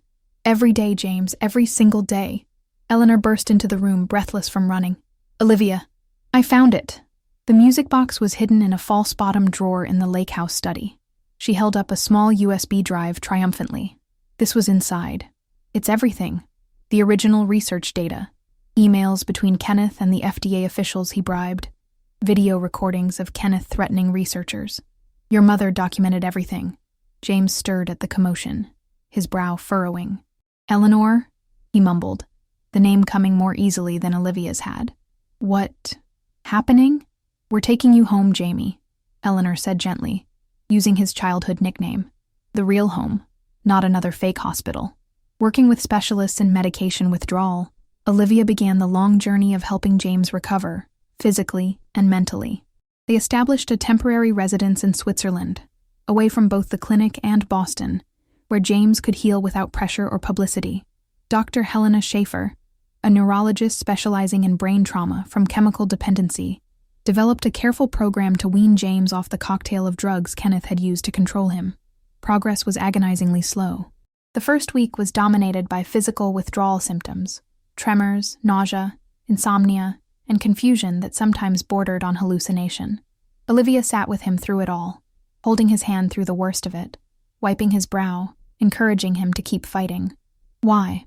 He asked during a moment of lucidity, his voice stronger than it had been but still unfamiliar. Why? Help me? Don't know you. The words were like knives in Olivia's heart, but she kept her expression gentle. Because once, you helped me, she replied simply. And because it's the right thing to do. Some days he seemed almost himself. Others, he retreated into the fog. Memories returned in fragments. Medical school, his father's first heart attack, board meetings at Harrington Pharmaceuticals. But nothing of Olivia, nothing of their relationship. Dr. Schaefer was guardedly optimistic. The brain has remarkable plasticity, she explained during a consultation. The medications suppressed his memory formation, but they didn't necessarily destroy existing memories. As the drugs clear his system, some may return. And if they don't? Olivia asked, voicing her deepest fear. Then you build new ones, Dr. Schaefer replied simply. The greatest breakthrough came 2 months later, when Olivia took James to a garden overlooking the Alps. The mountain air was crisp, the view spectacular. James had progressed to using a cane, his muscle tone slowly returning with daily physical therapy. Beautiful, he said, his speech now mostly normal, though still sometimes hesitant. I always wanted to see the Swiss Alps. We used to talk about traveling, she said, not expecting him to remember. You wanted to see the pyramids. I wanted to see the northern lights. James turned to her, sudden clarity in his eyes. You wanted to see the northern lights, he said, a hint of wonder in his voice. I promised to take you someday. I said we'd go to Iceland for your 30th birthday. Tears filled Olivia's eyes as his hand found hers. Not by accident, but with purpose. You remember? Not everything, he admitted. Pieces, fragments, your smile, the sound of your laugh, the way you used to tuck your hair behind your ear when you were concentrating. His fingers touched her silver streak gently. This is new. A souvenir, she said softly, from the night we lost each other. The road ahead remained daunting, but in that moment, she knew the man she loved was still there, fighting his way back to her. 6 months later, Olivia and James returned to Boston for the first time.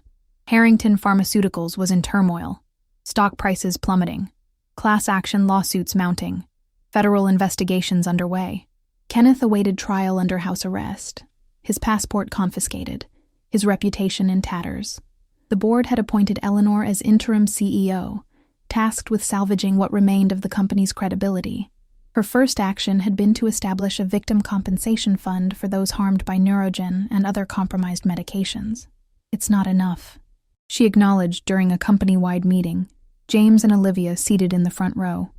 Nothing will bring back the lives lost to corporate greed, but it's a start toward making amends.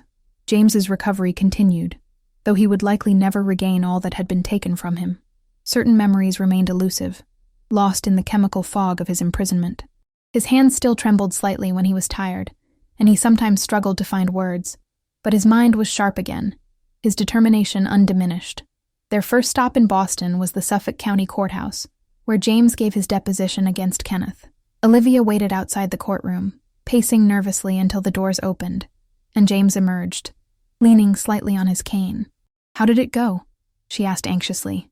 "I remembered more than I thought I would," he replied, exhaustion evident in his face but a spark of satisfaction in his eyes. "Enough to corroborate Mother's evidence, enough to ensure Kenneth faces justice." Victoria Harrington approached hesitantly, aging and diminished by recent events. Her carefully maintained appearance had slipped, gray showing at her roots, lines deepening around her eyes. "James," she said tentatively, "can we talk? Privately?" James studied his mother for a long moment. "Anything you have to say to me, you can say in front of Olivia." Victoria's gaze flicked to Olivia, then back to James. "I want you to know I had no idea. About the clinic, about what they were doing to you. Kenneth told me you were receiving the best care, that you needed privacy to recover." "And you never questioned it?" James asked, his voice carefully neutral. 5 years, Mother. 5 years without seeing your son. I trusted Kenneth," she whispered. "Your father trusted him. We always—" "You chose not to see," James interrupted gently, "because seeing would have required action, and action would have disrupted your comfortable life." Victoria flinched as if struck. "Can you ever forgive me?" James's expression softened slightly. "I don't know yet, but I'm willing to try, with time." As they walked away, Olivia squeezed his hand. "That was generous of you." "Not really," he replied. "I meant what I said. I don't know if I can forgive her, but I'm tired of hatred and division. It's consumed enough of my life already." The next day, they visited Boston General Hospital, where everything had begun. Dr. Patel, now chief of cardiology, welcomed them warmly. "The prodigal returns," he said, embracing James, "and looking much better than reports suggested." "Thanks to Olivia," James replied, his arm around her waist. "She never gave up on me." "She never gave up on anyone," Dr. Patel said. "Best cardiac nurse we ever had. We tried to hire her back, after the truth came out. She declined." Olivia smiled slightly. "I found a different path." That path had been taking shape during James's recovery. Working with neurologists to help him heal, Olivia had developed new protocols for treating chemical dependency and brain injuries. Her methods had proven remarkably effective not just for James, but for other patients at the Swiss clinic, many of whom had been subjected to similar pharmaceutical control. As they entered the Harrington Pharmaceuticals headquarters the following day, employees stared openly, the prodigal son returning, accompanied by the woman who had exposed the company's darkest secrets. The whispers followed them to the boardroom, where the remaining board members awaited. "James?" Victoria Harrington rose shakily upon seeing her son. "I didn't think you would come." "I almost didn't," James replied, his speech still slightly hesitant, a lingering effect of the medications. "But some things need to be faced directly." The meeting was tense but productive, with Olivia's evidence ensuring Kenneth's conviction and Victoria's negotiated guilty plea. The company's future hung in the balance. James, as a major shareholder, had the power to influence what happened next. "We have 2 choices," Eleanor explained, standing at the head of the table where Kenneth had once ruled. "Dissolve the company and sell off the assets, or rebuild from the ground up with complete transparency and a commitment to ethical practices." James looked at Olivia, whose medical expertise had been crucial to his recovery. What would serve the patients best? The dissolution of Harrington would mean vital medications suddenly unavailable, Olivia responded thoughtfully. "Many people depend on your treatments for conditions with few alternatives. Ethical rebuilding would be harder, but better for public health in the long run." James nodded, his decision made. "Then we rebuild. Not for the Harrington name, but for the patients." Victoria's face crumpled. "After what we did to you, to both of you, you would save the company?" "Not for you," James said firmly. "For the researchers who were silenced, for the patients who were harmed, and for my future with Olivia. One built on healing, not harm." The board meeting concluded with a restructuring plan. Harrington Pharmaceuticals would become Harrington Health Sciences, with a new board composed primarily of medical ethics experts, patient advocates, and scientists rather than business executives. All questionable drugs would be re-evaluated. Research protocols would be transparent, with multiple independent reviews. As they left the boardroom, they encountered Kenneth being escorted from his office by federal agents, final evidence having been discovered in his personal safe. Seeing James and Olivia, his face contorted with rage. "You think this is over?" he spat. "You have no idea what it takes to run this company. You'll fail without me. All your high-minded ethics won't last a quarter when profits drop." James regarded his brother calmly. "That's where you're wrong, Kenneth. Success built on suffering isn't success at all. It's just another form of failure." As Kenneth was led away, James took Olivia's hand. The final confrontation hadn't been dramatic or violent, but it had been complete. The truth had won. Justice was being served, and somehow, against all odds, they had survived. 1 year later, the lake house that had once belonged to Margaret Reed stood restored on the quiet shoreline. Olivia had repurchased it with her portion of the settlement from Harrington Pharmaceuticals, renovating it as both a weekend retreat and a memorial to her mother's courage. The wraparound porch had been rebuilt, the kitchen modernized, but Olivia had been careful to preserve the elements that held memories. The stone fireplace where she and her mother had roasted marshmallows on rainy days, the window seat where Margaret had read her stories, the dock where they'd watched meteor showers on summer nights. James stood on that dock now, watching the sunset paint the water gold. His recovery had plateaued. Certain memories would never return, and occasional tremors in his hands reminded them of what he'd endured. But the man who had emerged from the darkness was in many ways stronger than before, tempered by suffering into something more resilient. "I've been thinking about what Kenneth said," he remarked as Olivia joined him, handing him a mug of coffee. "About ethics not surviving when profits drop." "And?" Olivia asked, leaning against the railing beside him. He was wrong. The first quarter under the new model, profits were down 20%, but patient outcomes improved 30%. A smile touched his lips. "This quarter, we're back to previous profit levels, but with better outcomes and 0 lawsuits. Turns out ethical medicine is good business." "Your father never understood that," Olivia observed. "Neither did I, before everything happened," James admitted. "I was part of the problem, Liv. I sat in meetings where decisions were made that hurt people. I didn't argue hard enough. I didn't ask enough questions." "You were trying to please your father," she said gently. "We all have blind spots when it comes to family." "Speaking of family," James said, turning toward the house, "I found something else while organizing the study, hidden in the attic crawl space." Back inside, he showed her a weathered wooden box that had been concealed behind a false panel in the eaves. Exactly the kind of hiding place a curious child might discover.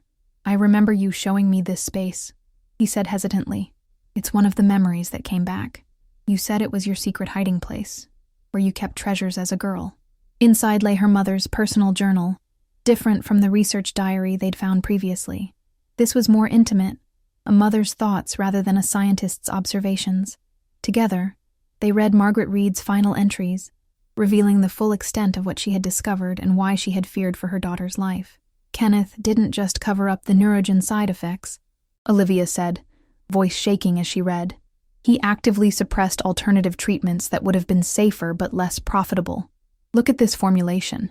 She pointed to a chemical compound outlined in her mother's precise handwriting. "It's almost identical to the protocol I developed in Seattle for neurological damage repair." "Including the protocol you used to help me recover," James added, the pieces finally clicking into place. "Your breakthrough treatment for neurological damage. It's what your mother was working on before they silenced her." Olivia stared at him. "How could you know that? Those records were sealed when Harrington acquired the Seattle research facility last month." James frowned, confusion crossing his face. I don't know. I just knew it suddenly." He pressed his fingers to his temples, a gesture he'd developed when trying to capture elusive memories. "Maybe I saw the paperwork during the acquisition? Or maybe some connections run deeper than memory," Olivia suggested softly. Eleanor's call interrupted them, her voice urgent on the speakerphone. The federal investigation uncovered a second facility in northern Maine. James wasn't the only one, Olivia. There are others. Researchers, whistleblowers, people who threatened Kenneth's operation. Some have been there for decades. The revelation staggered them. The nightmare hadn't ended. It had merely evolved, and somewhere in James's damaged memory lay information that could help these other victims. If only he could access it. That night, as a thunderstorm raged over the lake, James woke screaming from a nightmare. But this time, instead of incoherent fear, specific details emerged. Names, locations, security protocols. His subconscious had been trying to tell him something all along. "I think I know where they are," he whispered, shaking but determined as Olivia held him. "And I think I know how to free them." The rescue operation was carefully coordinated with federal authorities. Based on James's recovered memories, they located the remote facility where 7 people, former researchers, legal counsel, even a journalist, had been kept in conditions similar to James's imprisonment. The oldest had been there for 15 years. Her family told she had died in a boating accident. Olivia's medical expertise proved crucial in designing protocols to safely withdraw the captives from their pharmaceutical prisons. For 2 weeks, she worked around the clock with a team of specialists, applying the treatment methods she'd developed for James and adapting them to each person's specific situation. As the last survivor was wheeled to waiting ambulances, an elderly man grasped James's hand. "Harrington," he whispered, recognition flickering in his eyes. "You came back for us." "I never knew you were there," James answered, guilt washing over him. "I should have figured it out sooner."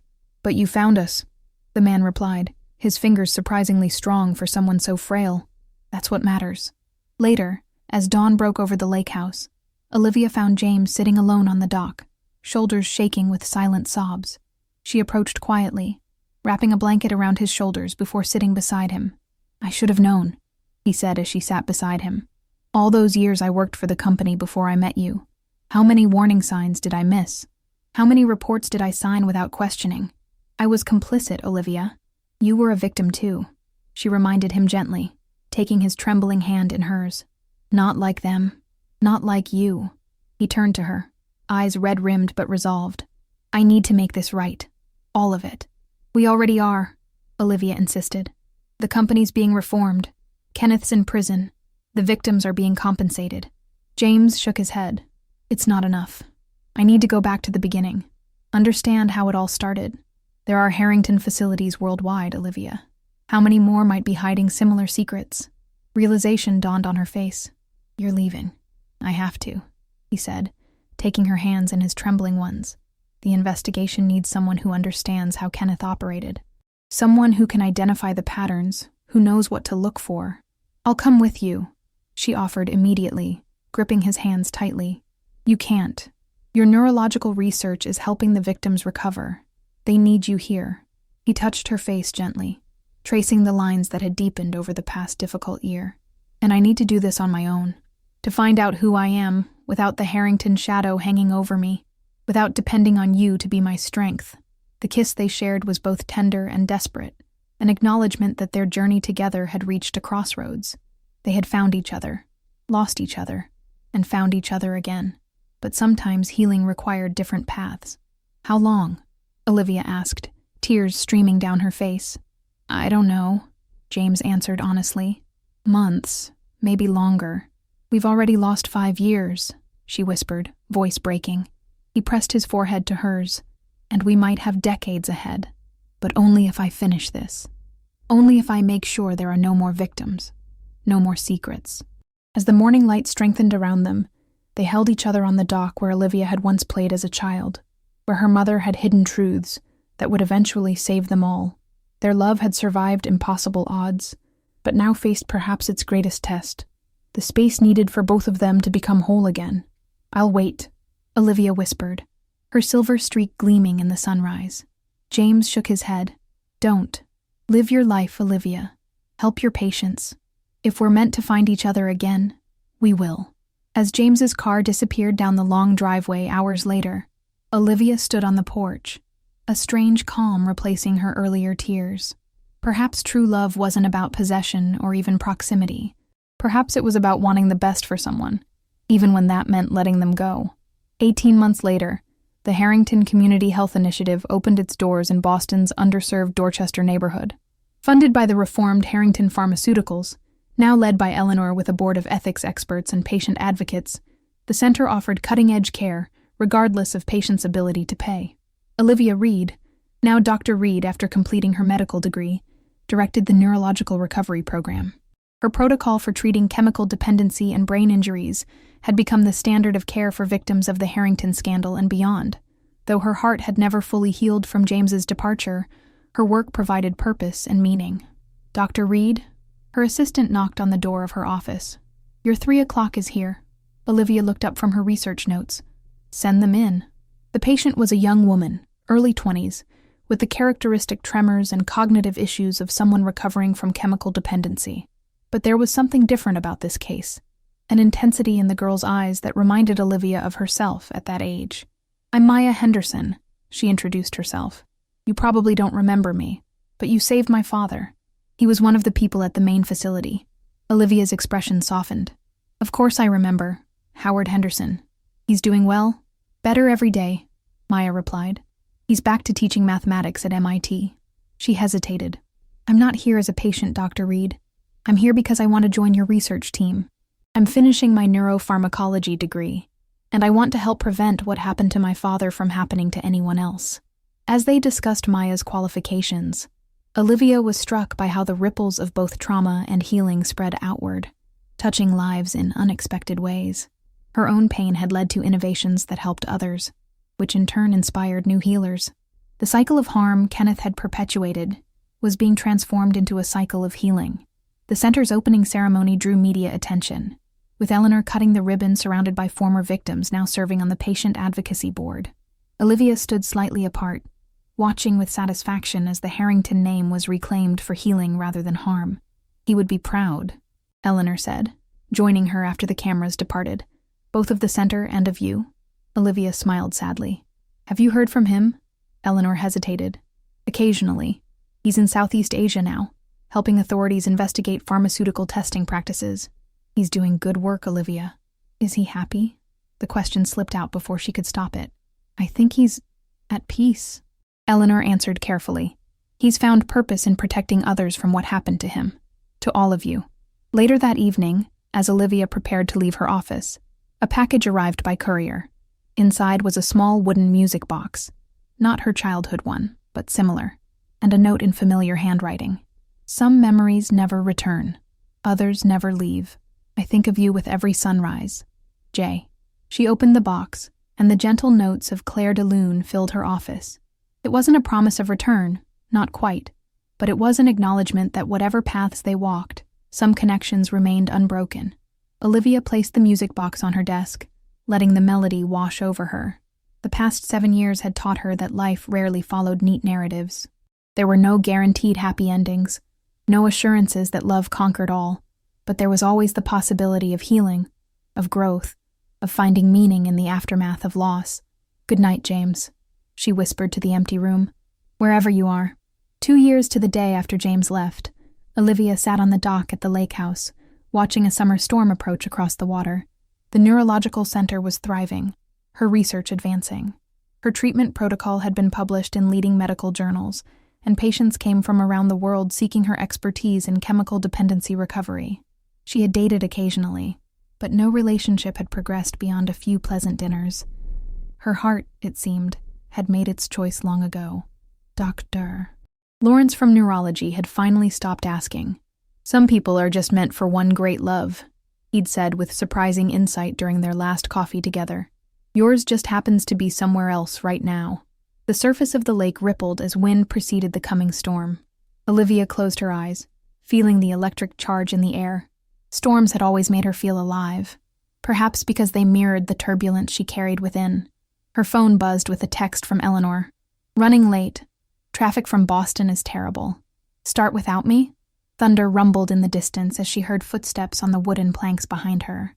She didn't turn, assuming one of the groundskeepers had come to warn her about the approaching storm. "The storms always were your favorite," said a voice that stopped her heart. Time seemed to freeze. The thunder, the wind, even her breath, all suspended in a single moment of disbelief. That voice, deeper now, with a slight roughness that hadn't been there before, but unmistakable. Slowly, she turned. James stood there, thinner, tanned by tropical sun, a new scar along his jawline that disappeared into his short beard. His hair was shorter than she remembered, with strands of silver at the temples. He wore simple clothes, jeans, a white button-down with the sleeves rolled up. revealing forearms marked by new scars. But it was his eyes that held her. Once clouded by medication, they now shone with clarity and purpose. The haunted look she'd seen in Switzerland was gone, replaced by something she hadn't seen since before everything fell apart. "Peace. You came back," she whispered, afraid that speaking too loudly might shatter this moment, reveal it as just another dream from which she'd wake alone. "I followed the evidence," he said simply, his hands in his pockets, standing just as he used to when explaining a difficult diagnosis. All over the world, through 42 Harrington facilities across 12 countries, dummy corporations, shell companies, hidden research labs. He took a step closer, and every single path led back here, to you. Rain began to fall, fat drops creating concentric circles on the lake's surface. Neither of them moved to seek shelter. Eleanor knew, Olivia realized suddenly. The text. James nodded. She picked me up from the airport. I asked her to give us this moment. 2 years, Olivia said, still not moving, still afraid to break the spell. Not a word. I couldn't risk it, he said, raindrops now falling on his shoulders, darkening patches of his shirt. There were people watching you, watching Eleanor. If they had known I was lucid, investigating, he shook his head. I couldn't put you in danger. Not again. The distance between them suddenly seemed unbearable. Olivia rose from the dock, rain plastering her sundress to her body, her bare feet moving across the wet wood. I understand if you've moved on, James said, vulnerability flashing across his face. I would understand if... She closed the final steps between them, her hands finding his face, thumbs tracing the new lines at the corners of his eyes. I never moved on, she whispered. I never could. Rain fell harder now, but neither of them noticed as they closed the distance between them, arms entwining as if the past 7 years had been merely a breath between sentences. Their kiss tasted of rainwater and redemption, of time lost and found again. Later, sheltered on the porch as lightning illuminated the churning lake, they sat wrapped in blankets, steaming mugs of tea in hand. James explained what he had discovered and accomplished during his time away. The global investigation had uncovered and rectified systemic abuses that went far beyond what they had initially imagined. Kenneth's international partners had been exposed. Research had been released into the public domain. Victims had received not just compensation, but justice. There were others like me in facilities across the world, he explained, the shadow of those memories briefly darkening his expression. People who knew too much, who threatened profits, who stood in the way of progress, as Kenneth defined it. Olivia's hand found his, their fingers intertwining automatically. Are they safe now? As safe as any of us can be, he answered. The network has been dismantled, the perpetrators prosecuted. Kenneth will spend the rest of his life in prison. He set down his mug, turning to face her fully. But that's not why it took me so long. Then why? The question that had kept her awake countless nights. I needed to be certain, he said, his thumb tracing circles on her palm, that when I came back to you, I wasn't bringing danger with me, that the past was truly settled. And, he hesitated, I needed to be sure I was whole enough to be worthy of you. James, she began, but he shook his head. The medication damage was extensive. There were months when I could barely remember my own name, let alone form complete sentences. The recovery has been... He searched for the word, humbling. I didn't want to come back to you as half a man, needing a caretaker rather than a partner. Olivia touched the silver streak in her hair. We've both been changed by what happened. And is that okay? He asked, vulnerability naked in his eyes. She smiled through tears that mingled with lingering raindrops on her cheeks. It's more than okay. It's real. James reached into his pocket and withdrew a small box, weathered by travel. I've carried this across 4 continents, he said, opening it to reveal a simple diamond ring. Not the one I would have chosen before. That man was obsessed with appearances, with measuring worth through price tags. And now? She asked, breath catching. Now I understand that value isn't in carats or clarity. He took her hand, running his thumb across her knuckles before sliding the ring onto her finger. It's in finding someone who sees you at your worst and chooses to stay, someone who waits, even when there's no promise of return. As morning broke after the storm, they stood at the end of the dock, watching the sun illuminate a world washed clean.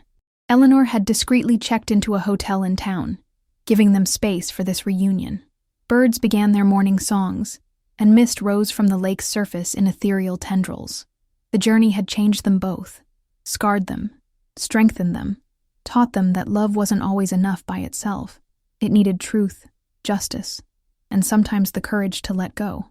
But it also needed the courage to return, to begin again with eyes wide open to both darkness and light.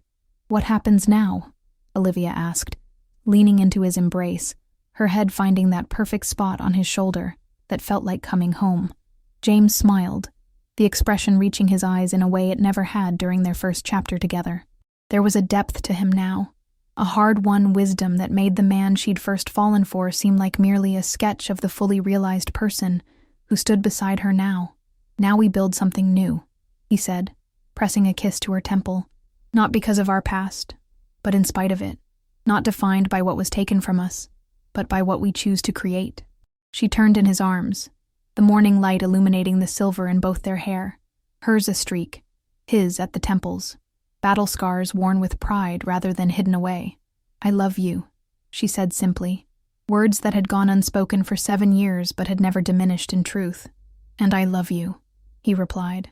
"In the clinic when I couldn't remember my own name, in dreams when I couldn't distinguish reality from hallucination, across oceans and continents and years. Always you, Olivia. Always." Above them, storm clouds parted, revealing glimpses of blue sky, not perfect, not unmarked, but beautiful in its resilience, much like the love that had survived betrayal, separation, and the long journey home. On the porch of the lake house, the music box played Clair de Lune softly, its melody carrying across the water, a song of moonlight, of beauty found in darkness, of truths hidden and then revealed in their own perfect time. Just as Margaret Reed had hidden her final evidence in a place only her daughter would think to look, life had hidden James and Olivia's second chance in plain sight, waiting for them to be ready to see it, to claim it, to build upon its foundation something stronger and more enduring than what had come before. "Not the end," James whispered against her lips as they kissed in the morning light. "Just a new beginning," Olivia finished, the words a promise and a prayer and a certainty all at once. 5 years later, the Harrington Reed Neurological Research Center stood as a testament to transformation. What had begun as a small community clinic had grown into an internationally renowned facility, specializing in treating victims of pharmaceutical abuse and researching ethical alternatives to dangerous medications. James and Olivia walked hand in hand through the children's wing, a bright, airy space filled with artwork and natural light, nothing like the sterile environments of traditional hospitals. Their 3-year-old daughter, Margaret Eleanor Harrington, skipped ahead of them, her dark curls bouncing with each step. "Dr. Reed," a young resident approached, tablet in hand. "The results from the clinical trial are in. The treatment reduced neural inflammation by 72% with no significant side effects." Olivia reviewed the data, a smile spreading across her face. "This is it, James. The alternative to neurogen we've been working toward. Safety and efficacy both confirmed." James squeezed her hand, emotion evident in his eyes. "Your mother would be proud. You finished what she started." "We finished it," Olivia corrected him. "All of us." Later that evening, at the lake house that had become their permanent home, they sat on the dock watching the sunset. Little Maggie was already asleep, worn out from a day of swimming and building sandcastles. "I was thinking," James said, his arm around Olivia's shoulders, "about what Kenneth said all those years ago, that we would fail without him." "You still think about that?" Olivia asked, surprised. "Sometimes," he admitted. "Not because I doubted we'd succeed, but because I wonder if he ever understood what true success looks like." Olivia leaned into him, watching the golden light dance across the water. "And what does it look like to you?" James looked toward the house where their daughter slept peacefully, then back to the woman who had refused to give up on him even when he had forgotten her. "This," he said simply. "Just this." As darkness fell, they remained on the dock, 2 silhouettes against the deepening blue. The music box on the porch played its gentle melody, a reminder of all they had lost and found again. And above them, stars emerged one by one, countless points of light breaking through the darkness, much like the truth they had fought so hard to reveal. Some stories end with a dramatic flourish, a wedding, a birth, a death. But the most meaningful ones continue long after the last page is turned, in the quiet moments between heartbeats, in promises kept and challenges faced together, in love that transforms rather than fades. For James and Olivia, the most beautiful chapter was the one they were writing now, not despite their scars, but because of them. They had learned that the most enduring love stories aren't about perfect people finding each other, but about imperfect people choosing each other, day after day, through darkness and light, through memory and forgetting, through letting go and coming home again. And that, perhaps, was the greatest plot twist of all. Your heart knows the way. Subscribe and follow the beauty.